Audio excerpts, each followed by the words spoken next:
तो राम राम जी, कैसे हो सारे? उम्मीद करता हूँ बढ़िया होंगे सारे। मेरे पास बढ़िया होने चाहिए। मेरे पीछे खड़ी है the all new Renault Duster. Today I am driving the turbo 160 engine. और ये इंजन जो आपको पता होगा कि मर्सिडीज के साथ ये जॉइंटली जो है बनाया गया है। कंपनी इसको रेनो इसको HR13 इंटरनली बोलती है और मर्सिडीज M282 बोलती है। ऑलमोस्ट 163 bhp की पावर एंड 280 Nm का टॉर्क जनरेट करके देता है बेहतरीन सा इंजन। आज मैं इस इंजन को सिटी में ऐसे बेहतरीन पहाड़ों में, और हाँ हालत देख सकते हो, बारिश भी आ रही है, तो हम लोग बारिश में भी जो है इस गाड़ी को ड्राइव करने वाले हैं। एंड तक बने रहिएगा, बहुत मनोरंजक जो है ये सफर रहने वाला है। तो आइए मैंने इस वीडियो स्टार्ट करते हैं। भैया अब मैं आ गया हूँ सीट पे एंड आप लोगों ने गाड़ी तो बाहर से देख ही ली होगी, काफ़ी बेहतरीन गाड़ी है। खैर दिस इज़ द 1.3 लीटर बहुत फेमस इंजन है जिसके आजकल सब लोग कह रहे हैं कि भाई मर्सिडीज़ वाला। उसके बारे में मैं आपको स्टोरी बताऊंगा, बट हाँ पहले इस गाड़ी के बारे में बताएंगे। तो 1.3 लीटर है, ऑलमोस्ट 163 bhp की पावर एंड 280 Nm का टॉर्क प्रोड्यूस करके देती है रेनो डस्टर। और अब मैं हाल फिलहाल तो देहरादून में हूँ, but we are heading towards New Tehri, और वो जो रास्ता है उसमें बहुत सारे पहाड़ एंड जिगजैग आएंगे। देखिए इनिशियल इंप्रेशंस, ऑब्वियस सी बात है, I am always fond of manual cars और मुझे जो है चलाने में बहुत ज़्यादा पसंद आ रही है। बट इसकी अगर आप लोग DCT ऑटोमेटिक ट्राई करोगे वो भी जेन्युइनली आपको पसंद आएगी। यहाँ पे बात करते थे इनिशियल इंप्रेशंस के, तो बहुत ज़्यादा स्मूथ है। अंदर अभी मैं एक बार चुप हो जाऊँगा तो आप सुनना, कोई भी कैबिन नॉइज़ या कुछ नहीं आएगी आपको। ये रिफाइनमेंट लेवल की बात कर रहा हूँ मैं कि बस वाइपर की आवाज़ आ रही होगी आपको एंड और किसी भी चीज़ की आवाज़ नहीं आ रही होगी। और ऊपर अगर है हमने सनरूफ खोल रखी है तो थोड़ी बहुत बरसात की आवाज़ भी जो है आपको आ सकती है। और ये देखो एकदम से जो टर्बो है वो किक मारता है, देखना। और चूँकि बारिश है अभी तो इसलिए मैं इतना फ्लोर नहीं कर रहा, रीज़न बीइंग कि सेफ्टी प्रिकॉशंस, और अभी जो है हम ट्रैफिक के बीच में भी हैं तो पूरा हम लोगों को जो है एकदम रिस्पॉन्सिबली ड्राइव करनी है। अब देखो यार, आज के टाइम में अगर आप देखोगे तो आप लोगों को बहुत सारी गाड़ियां मिलेंगी जिसमें आपको ट्रिपल स्क्रीन्स मिल रही हैं, वहाँ तक भरी हुई हैं, अच्छी हैं वो गाड़ियां भी। बट अगर प्रैक्टिकलिटी देखें हम लोग तो वहाँ पे ये सीन बन जाता है कि एक डिस्प्ले और ये बीच वाली 2 डिस्प्ले सारे 90% चेक्स पूरे कर देती हैं। और मेरे हिसाब से देखो अभी मेरे को जैसे नेविगेशन अगर इसका बीच में चाहिए तो यहाँ पे बीच में आने लग रहा है, और then second third display driver को इतना फ़र्क नहीं पड़ता। और अगर पूरे परिवार की बात करें वो भी बैठा हो तो थर्ड डिस्प्ले जो है वो सिर्फ और सिर्फ एक को पैसेंजर के लिए या फिर को ड्राइवर हमारे जो है उनके लिए ही बनी होती है। तो वो थर्ड डिस्प्ले वाली चीज़ आप मत नोटिस करेगा इतने। हाँ इंटीरियर की बात करूँ तो काफ़ी ज़्यादा प्रीमियम टाइप से इंटीरियर एंड डिफरेंट दिए हैं। रेनो का लोगो मिल जाता है आपको बीच में यहाँ पे। जैसे हम लोग ट्रैफिक में रुक गए तो यहाँ पे ऑटो स्टार्ट स्टॉप है, बखूबी काम कर रहा है। वो you can turn it of, अगर आपको उसको ऑफ करना है आप यहाँ से इसमें बटन ये दे सकते हो। जैसे स्टीयरिंग वगैरह में थोड़ी सी मूवमेंट होगी तो अपने आप ऑन हो जाती है। और या फिर अगर गर्मी में धूप में आप लोग गाड़ी ले खड़े हो तो वो ऑटो पे अगर आपका AC है वो डिटेक्ट करती रहेगी साथ की टेम्परेचर ऊपर नीचे हो रहा है, तो वो फंक्शन भी काफ़ी सही लगा। भाई अब देखो जैसे मैं ना अभी हाल फिलहाल अपना इसमें था, सिटी में था, एंड इधर अगर आप लोग डिजिटल इंस्ट्रूमेंट क्लस्टर पे गौर करोगे इसके तो बेसिकली आपको ये दिखेगा कि इसके जो पैनल है ना बीच में कलर चेंज हो रहे हैं। देखना अभी जैसे सामने गाड़ी है ये, ठीक है, इसके पास में एकदम ले जाता हूँ गाड़ी के तो येलो से भी रेड में कन्वर्ट हो जाएगा। अब रेड में कन्वर्ट हो गया, इसका मतलब ये है कि हमारी गाड़ी किसी भी टाइम जो है फ्लाइट कर सकती है, या फिर जो डिस्टेंस है वो इतना सेफ नहीं है, डिस्टेंस थोड़ा सा बनाओ। अब हमने थोड़ा सा ज़्यादा डिस्टेंस बना लिया तो ये जो है आप लोग चेकआउट कर सकते हो येलो कलर में हो चुका है। और थोड़ा सा अगर डिस्टेंस बना लूँगा, वो ग्रीन में आ गया था बट फिर देन ये गाड़ी आ गई यहाँ पे, अब देखो ग्रीन है बट अब जैसे ये गाड़ी आएगी तो फिर इसके बाद वापस रेड में हो गया। तो ये चीज़ रियल टाइम में वर्क करती रहती है। गाड़ी जो है पर्टिकुलरली हर एक चीज़ को बेहतरीन तरीके से एनालाइज भी कर रही है और बताने भी लग रही है, तो अच्छी लगी ये चीज़ भी। और अपार्ट फ्रॉम दैट और भी बहुत सारे फीचर्स हैं, बट ये मेरे को पर्टिकुलरली अच्छा लगा। जैसे देखो अभी मैंने एकदम फ्लोर कर दिया एंड इसके बाद अब ये बता रहे कि भाई तुम्हारी जो गैप है वो इतने सेकेंड का है एट सर्टेन स्पीड, तो वो आप लोग जो है ईजिली मेंटेन करो या फिर थोड़ा सेफली आप इस पर एग्जीक्यूट करो। भाई देखो अभी जो है मैं सिटी में ड्राइव करने लग रहा था, मेरे सामने ये गाड़ी दिख रही होगी आप लोगों को, तो गाड़ी जो है रियल टाइम में यहाँ पे एनालाइज करके बताने लग रही है कि भाई सामने जो गाड़ी जा रही है उसके बीच में और आपके बीच में 0.8 सेकंड का टाइम है। एंड जो हमारा इंस्ट्रूमेंट क्लस्टर है ये रेड भी हो चुका है। अब मैं थोड़ा सा अगर इसका ब्रेक लगाऊं तो ये देख सकते हो येलो में हो गया, और अगर मैं ब्रेक लगा लूंगा तो आप चेकआउट करेगा कि ग्रीन में कन्वर्ट हो गया है। तो ये वाली चीज़ साथ की साथ गाड़ी आपको एनालाइज करके बताती रहती है कि कब डिस्टेंस सेफ है, कब डिस्टेंस नहीं है। अगर ये गाड़ी देखो हमारे सामने आ चुकी है तो ये वापस से रेड में हो चुका है, ये बता रहा है 0.6 second at this certain speed. तो साथ की साथ ये जो है आपको एनालाइज करके बताती रहती है। सेफ्टी के हिसाब से काफ़ी ज़्यादा सही फीचर है ये। और भाई आपको कैसा एक्सपीरियंस आया? अच्छी है ना? बैठते ही पहले ही गियर से लग रहा है गाड़ी भगाओ भगाओ। और ना सबसे अच्छी चीज़ है कि हम इसको जब लॉन्च भी कर रहे हैं ना तो भी फिसल नहीं रही है। तो भारी गाड़ी है, जैसे अगर हम इंडियन जो होते हैं ना, भाई भारी गाड़ी है कि नहीं? हाँ भाई भारी गाड़ी है ये, लेमन लैंग्वेज में बताऊँ तो वो वाली चीज़ भी है।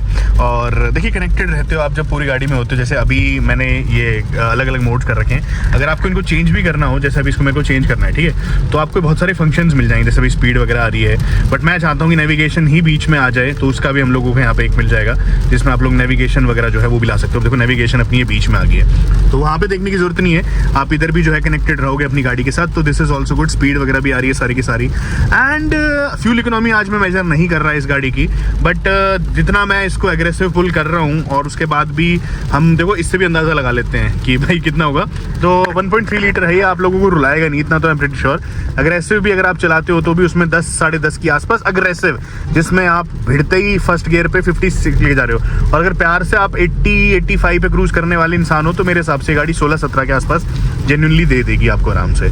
और सनरूफ देख सकते हो यहाँ से काफ़ी बड़ी है, वो भी अभी खोली नहीं है क्योंकि बारिश आ रही है, बट हाँ कर्टन खोलने के बाद जो एक वो फील आ रहा है ना, वो काफ़ी सही सा है। ठीक है, सीटिंग पोजीशन एक चीज़ मुझे अच्छी लगी कि इस गाड़ी का जो बोनट है वो आप लोगों को हर टाइम दिख रहा है, और बोनट दिखने की वजह से एक एसयूवी जो फील आना चाहिए ना, वो फील भी इस गाड़ी में आ रहा है। तो काइंड ऑफ ये है कि ये ना वापस डस्टर इज बैक जो ये लोग बोल रहे हैं, वो याद दिला देता है कि भाई हाँ, इंडिया में डस्टर जो थी वो पहली गाड़ी थी अगर हम बात करें कॉम्पैक्ट एसयूवीज की, और आज भी ये गाड़ी आप लोगों को उस तरीके से ही कुछ जो है रियलाइजेशन कराएगी कि आप एक बड़ी साइज़ की गाड़ी में बैठे हैं। इंडिया में ना रोड प्रेजेंस की बहुत ज़्यादा चुल रहती है, तो रोड प्रेजेंस के मामले में भी you guys can vouch on this car. हाँ अच्छी गाड़ी है। और देखो मैंने टर्न लिया एकदम शार्प टर्न, और बारिश में हूँ मैं, 77-80 पे टर्न लेना बारिश में एक्चुअल में बहुत बड़ी चीज़ होती है, but this car is handling that very smoothly, no issues so फार।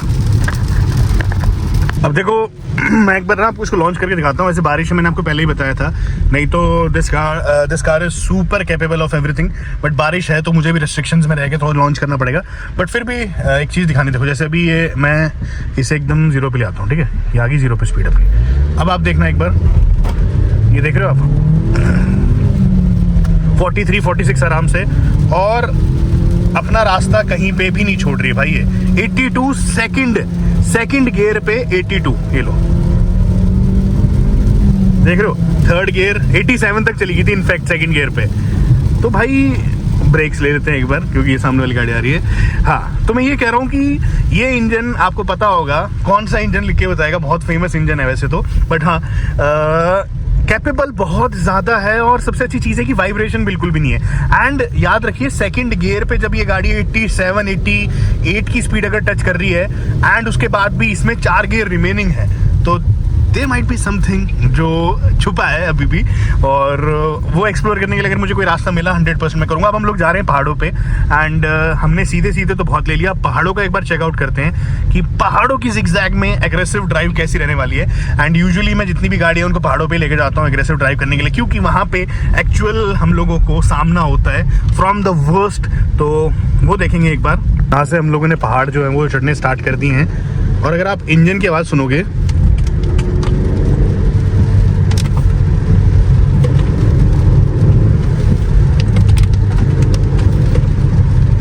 बहुत ही प्यारा रोर कर रहा है। सेकंड गियर पे मैं चढ़ाने लग रहा हूँ इस गाड़ी को, एंड बहुत जेंटल रोर कर रहा है। एक होती है इंजन की आवाज़ और एक होती है इंजन के सुर।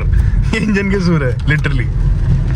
वो अब मैं टर्न दिखाता हूँ आपको एकदम, ये देखो। और सबसे अच्छी चीज़ ये है कि स्टीयरिंग ना टाइट हो जाता है यहाँ पे, अब जो है अपना स्टीयरिंग टाइट हो गया पूरा, ये चीज़ मुझे अच्छी लगी। और मैं थर्ड गियर पे इस गाड़ी को चढ़ा रहा हूँ, मैंने गियर भी डाउन नहीं करा है, ठीक है। थर्ड गियर पे हम लोग इस गाड़ी को चढ़ाने लग रहे हैं, तो आराम से जो है चढ़ने लग रहा है। अब यूजुअली होता है पहाड़ों में जब हमें ऊपर नीचे जाना होता है, तो जो गियर है उनको बहुत ज़्यादा फ्रीक्वेंटली, अगर आप मैनुअल या एम्प्टी ड्राइव कर रहे हैं तो गियर्स को फ्रीक्वेंटली ऊपर नीचे करना पड़ता है। यहाँ पे मैं थर्ड गियर रख रहा हूँ, फ्यूल इकोनॉमी भी सही आएगी, साथ ही साथ पावर जो आउटपुट है काफ़ी ज़्यादा बेहतरीन दे रही है साथ ही साथ। एक बार ये देखो मैप में देखो, ठीक है, कैसे जिगजैग है, यहीं पे मैं आपको ड्राइव करके दिखाता हूँ। एंड मेरे हिसाब से आपको पीओवी समझ में आ रहा होगा।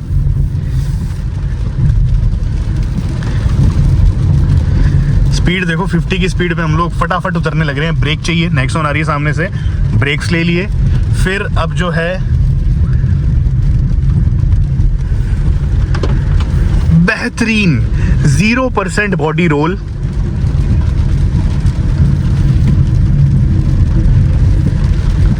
गजब यार। भाई तुम्हें कैसा लग रहा है? अच्छा, बॉडी रोल तो नहीं है इसमें, नहीं है ना? क्योंकि मोशन सिकनेस हो जाता है ना लोग, हाँ, हाँ। तो वो चीज वाली फील तो नहीं आ रही। नहीं आ रही, यही चीज मैं कहना चाह रहा था। देखो जो ड्राइवर होता है उसको इतनी दिक्कत नहीं होती, बट जो को पैसेंजर होता है उसको कई बार, या फिर जो पीछे लोग बैठे होते हैं उनको होता है कि उनको मोशन सिकनेस या फिर ऐसा वॉमिट जैसे लगने लग जाता है। वो नहीं है इस गाड़ी में बिल्कुल भी। ऑब्वियसली बात है बॉडी रोल नहीं है, बट फिर भी गाड़ी जो है अपनी height, weight, body to weight ratio सारी चीज मेंटेन करके चल रही है। जहाँ मतलब रोड प्रेजेंस के मामले में बड़ी भी दिख रही है, इंजन भी परफेक्ट एंड सुपीरियर इंजन है, और उसके बाद हिल पे performance which is my favourite. और देखिए मैं स्कूटी के पीछे कभी कभार बहुत कम गैप भी ले रहा हूँ, बट मुझे कॉन्फिडेंस है कि ब्रेकिंग काफ़ी अच्छी है, तो सही है। और देखो मैं आपको एक चीज़ बताता हूँ, हम जब रिव्यू करते हैं किसी भी गाड़ी का, हम लोग पहले उसको बहुत देर चलाते हैं, कम से कम 4-5 घंटे, जब चीज़ समझ में आती है फिर रिव्यू करते हैं। ऐसा नहीं है कि फ़ोन उठा के डायरेक्ट लग गए। यहाँ पे आप चेकआउट कर सकते हैं भाई, गजब। अब ये देखो एक और डस्टर जा रही है सामने, तो जितने भी लोग हैं सब एंजॉय कर रहे हैं पहाड़ों पे।